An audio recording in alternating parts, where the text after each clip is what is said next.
बहुत स्वागत है आपका स्वदेश न्यूज में। मैं हूं आपके साथ अंशु शर्मा। आप देख रहे हैं बुद्धम चरणम गच्छामि। जी हां, प्रधानमंत्री नरेंद्र मोदी आज नेपाल दौरे पर हैं। बतौर प्रधानमंत्री मोदी की ये 5वीं नेपाल यात्रा है और इस दौरे को दोनों देशों के कूटनीतिक रिश्ते के लिहाज से काफी अहम माना जा रहा है। इसके अलावा देश की राजनीति से भी इसे जोड़कर देखा जा सकता है और इस दौरान वो दोनों देशों के बेहतर संबंध को लेकर चर्चा करेंगे।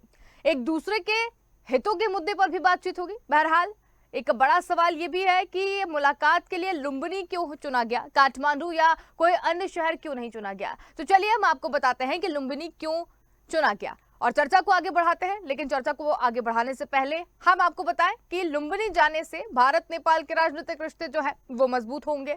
इसके साथ ही बौद्ध कूटनीतिक से एशिया को भी एक सूत्र में बांधा जा सकता है। दरअसल दुनिया की सबसे बड़ी बौद्ध आबादी चीन, नेपाल, भूटान, श्रीलंका और थाईलैंड जैसे देशों में रहती है। इसलिए भारतीय से जुड़े बौद्ध और कूटनीति से एशिया को एकता के सूत्र में बांधा जा सकता है।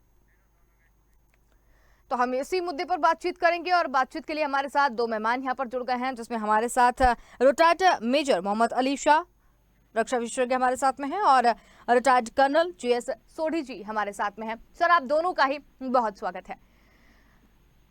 मेजर साहब, सबसे पहले आपसे जानना चाहेंगे कि प्रधानमंत्री नरेंद्र मोदी नेपाल दौरे पर हैं और नेपाल दौरे को एक तरीके से ये भी देखा जा रहा है कि जो दोनों देशों के संबंध है वो भी काफी अच्छे हो जाएंगे। आपके दृष्टिकोण से आप इसे कैसे देखते हैं? जी, नेपाल के साथ हमारे रिश्ते बहुत ही अच्छे रहे हैं शुरुआत से ही।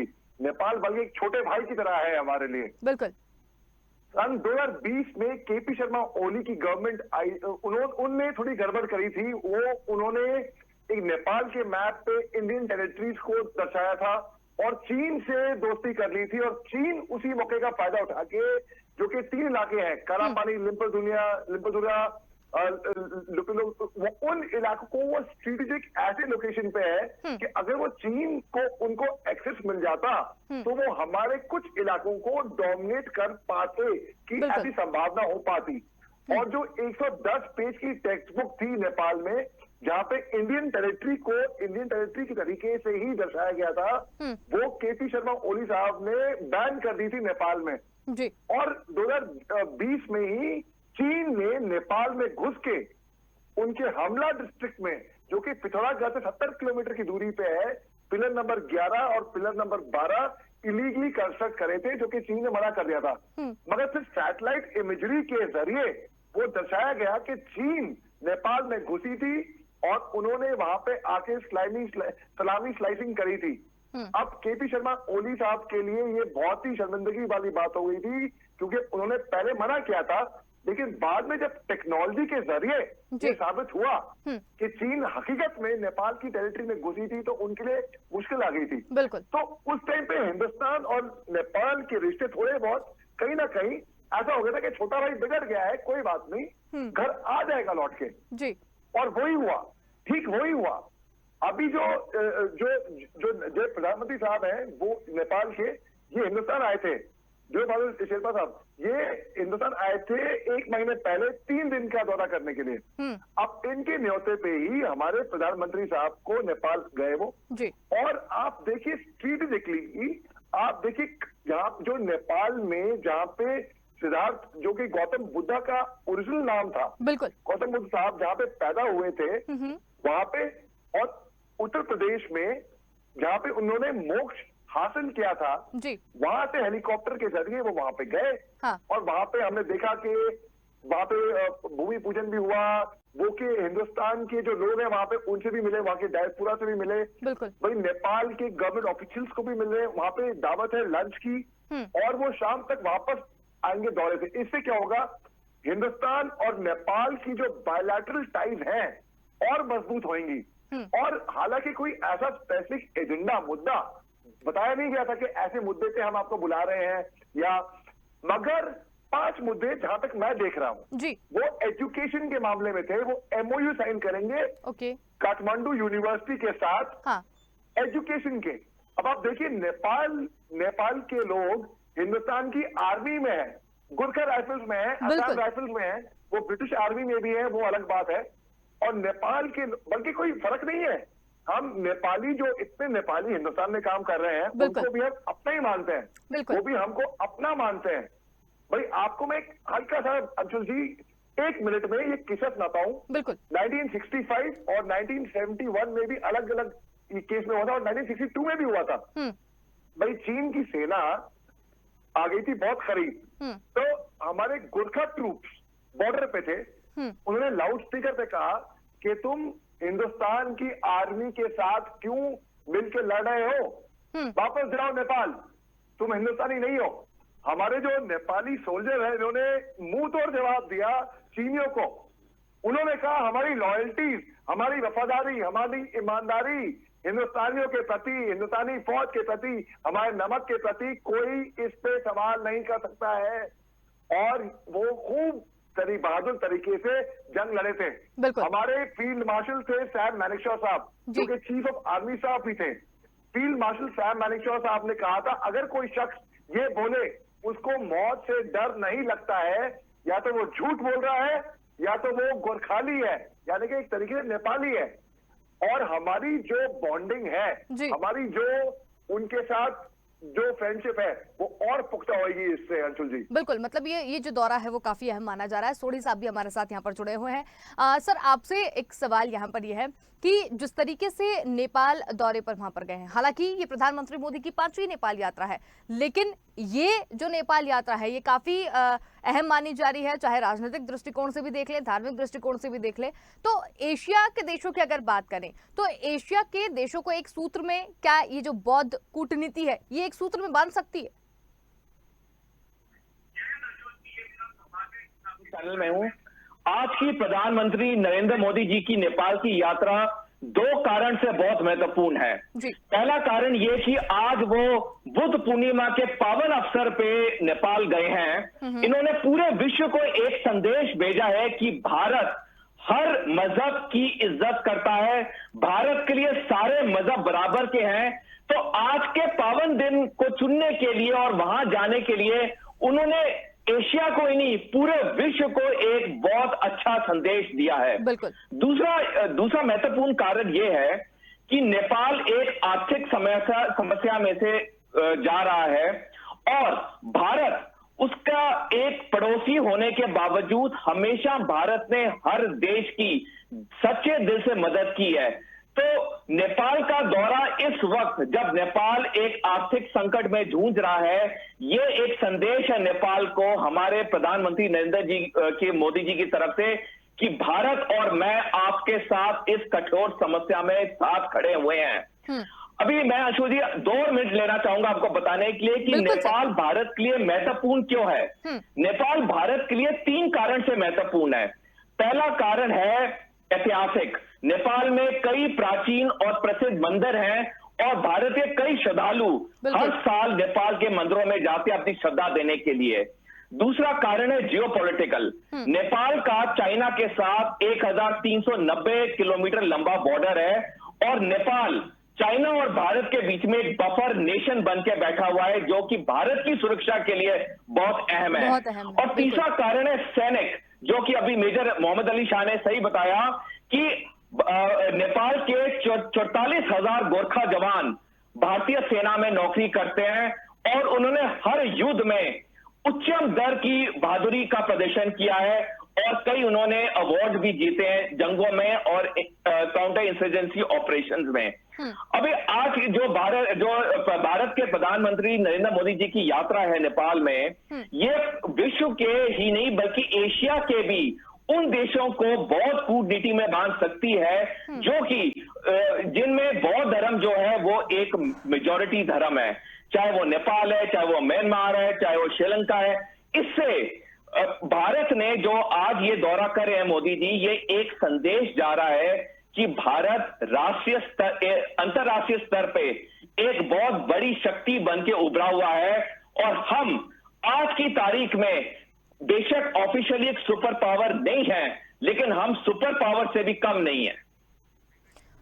बिल्कुल, तो ये आपने बहुत ही अच्छी बात यहाँ पर कही। मेजर साहब, एक सवाल मैं आपसे पूछना चाहती हूँ, हालांकि ये थोड़ा सा लीक से हटकर है, लेकिन मैं जानती हूँ कि आप इसका जवाब भी बहुत अच्छे से और विस्तार पूर्वक देंगे।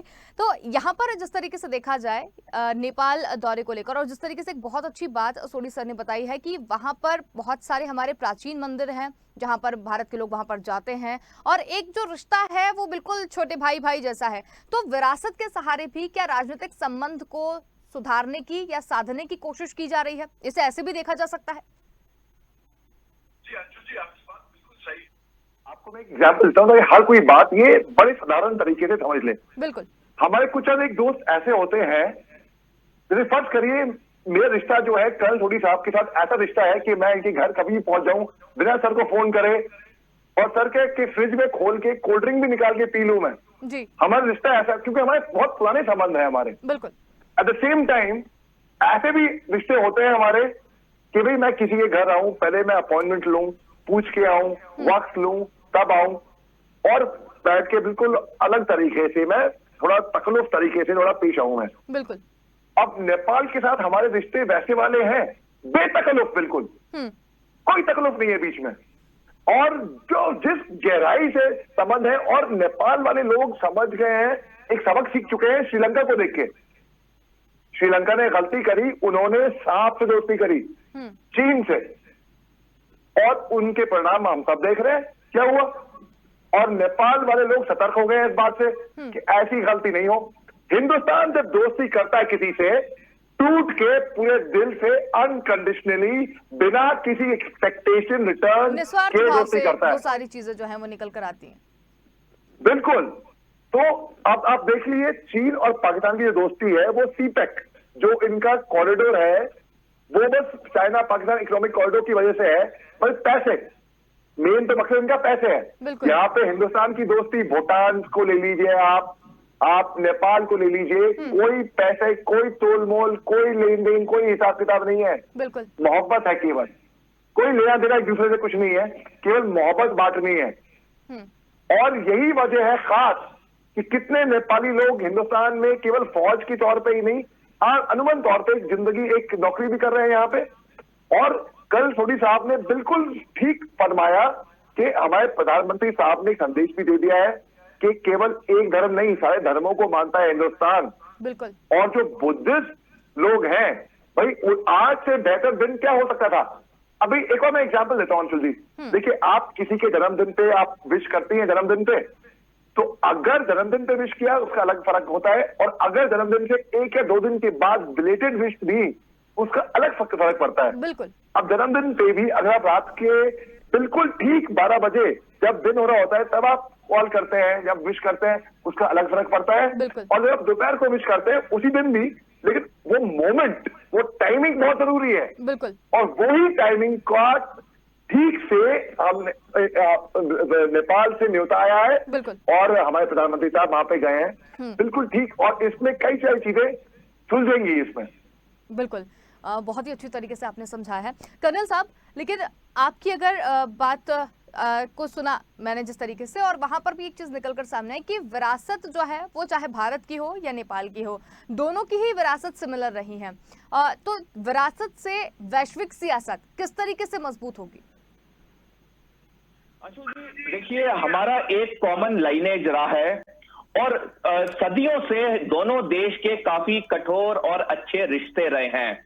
लेकिन पिछले कुछ सालों में नेपाल के कुछ राजनेता ऐसे आए सत्ता में जिन्होंने भारत से थोड़ी दूरी बनाने की कोशिश की, और थोड़ी सी दूरियां होने लग गई। लेकिन नेपाल ने एक सबक सीख लिया है चीन से। चीन जिस भी देश की मदद करता है वो एक नरभक्षी की तरह मदद करता है। अगर वो $1 मदद करता है तो $10 वापस आता है। भारत ऐसे कभी नहीं करता। भारत इंसानियत की मदद, देश की मदद दिल से करता है। हमें याद होगा जब यूक्रेन रूस का युद्ध छिड़ा तो भारत ने अपने ही 22,000 नागरिकों को यूक्रेन से ही निकाला, बल्कि भारत ने 18 अन्य देशों के नागरिकों को भी निकाला यूक्रेन से, जिसमें पाकिस्तानी नागरिक भी शामिल थे, जिसमें बांग्लादेशी नागरिक भी शामिल थे। तो भारत हमेशा सदियों से लोगों की मदद, देशों की मदद दिल से करता आया है। अशोक जी, दुनिया में 195 मुल्क हैं, जिसमें से 193 संयुक्त राष्ट्र के मेंबर हैं। बिल्कुल।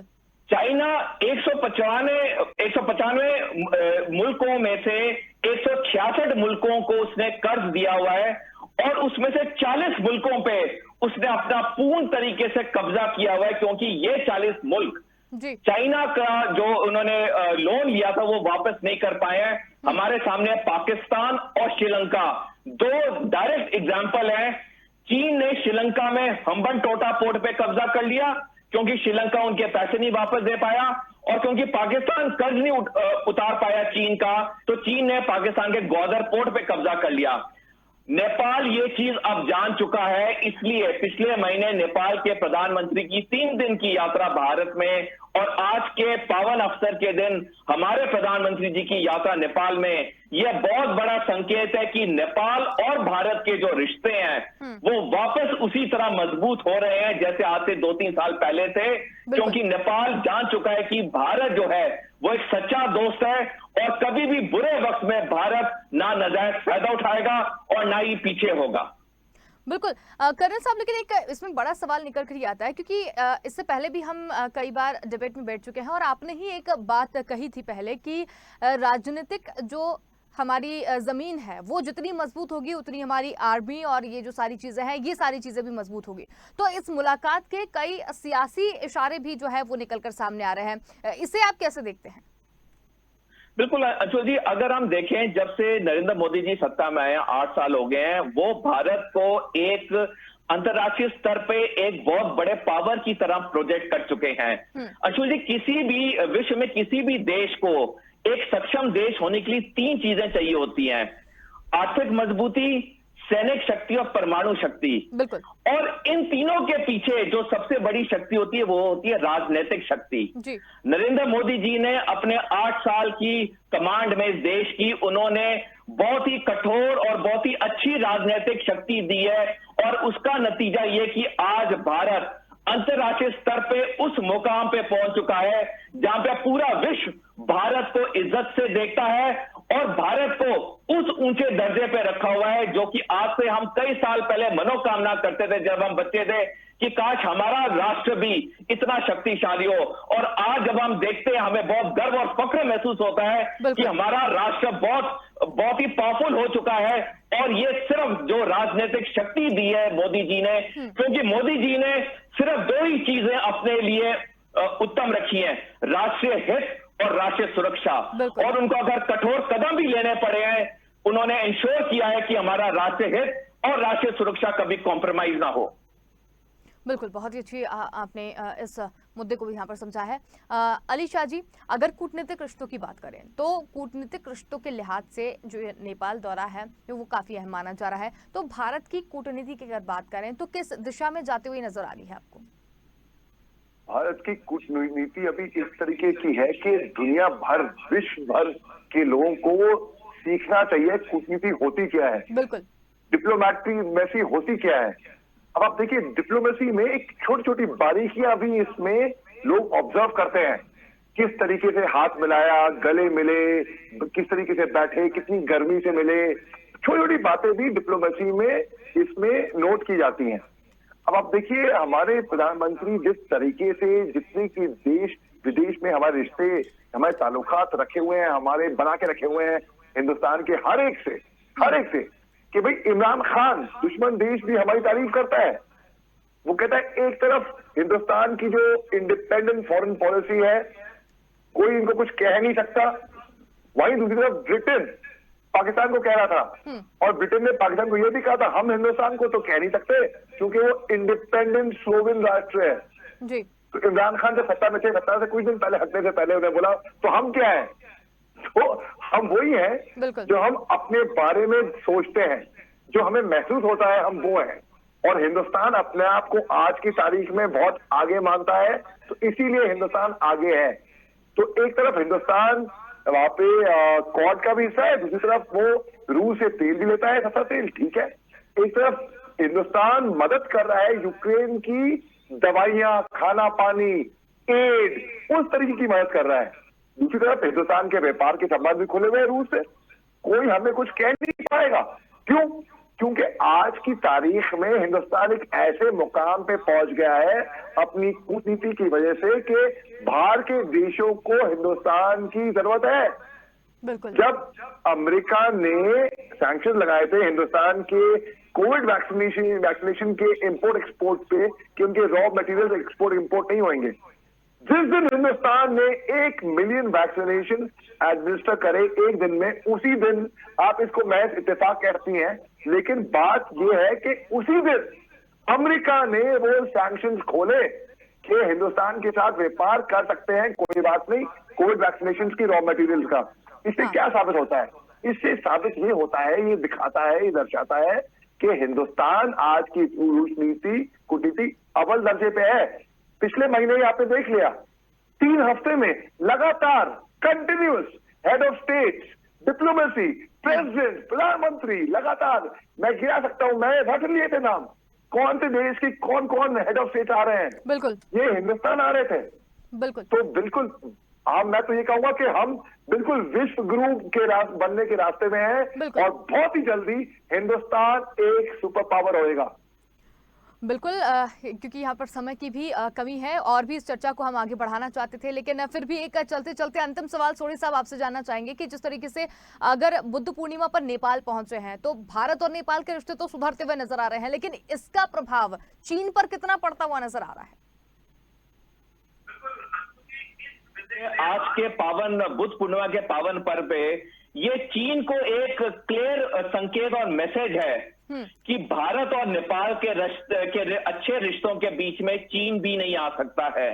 चीन जितनी भी कोशिश कर ले, भारत और नेपाल के सदियों से अटूट रिश्ते हैं, थे और रहेंगे। बिल्कुल। 2-3 साल में चीन ने कोशिश की, लेकिन वो कोशिश कामयाब नहीं हुई और ना ही कभी ऐसे कोशिश कामयाब होगी, क्योंकि भारत और नेपाल के जो भी रिश्ते रहे हैं वो बहुत अटूट रहे हैं। नेपाल जान चुका है कि चीन कोई भी मदद करता है स्वार्थ के साथ करता है, भारत कोई भी मदद करता है दिल से करता है, इंसानियत के लिए करता है। और ये सबसे बड़ी चीज डिफरेंशिएट करती है भारत और चीन को, और ये बहुत अच्छा मैसेज चीन को जाएगा। और चीन के जो गलत मंसूबे हैं उसको एक चेतावनी होगी कि वो दोबारा नेपाल में ऐसी चीजें ना करे जिससे कि उसको कोशिश हो कि वो हमको बांट सकेगा, वो कभी नहीं होगा, क्योंकि भारत और नेपाल के रिश्ते अटूट थे, हैं और रहेंगे। बिल्कुल, बहुत ही अच्छी इस पॉइंट पर चर्चा हुई है और आप दोनों ने ही समय निकाला और हमारे साथ जुड़े, बहुत धन्यवाद। तो हम बात कर रहे थे, प्रधानमंत्री नरेंद्र मोदी आज नेपाल के दौरे पर हैं और बतौर प्रधानमंत्री की ये 5वीं नेपाल यात्रा है और इस दौरान दोनों देशों के कूटनीतिक रिश्तों के लिहाज से इसे काफी अहम माना जा रहा है। बड़ा सवाल यहाँ पर यह है कि जिस तरीके से नेपाल और भारत के रिश्ते रहे हैं, इससे चीन को कितना प्रभाव पड़ता हुआ नजर आ रहा है। और इस पूरी चर्चा में निकलकर यही सामने आया है कि साफ तौर पर एक मैसेज चीन को दिया गया है कि नेपाल के कंधे पे बंदूक रखकर भारत को वो आंख नहीं दिखा सकता है। फिलहाल के लिए इतना ही। देखते रहिए स्वदेश न्यूज, क्योंकि सबसे पहले देश।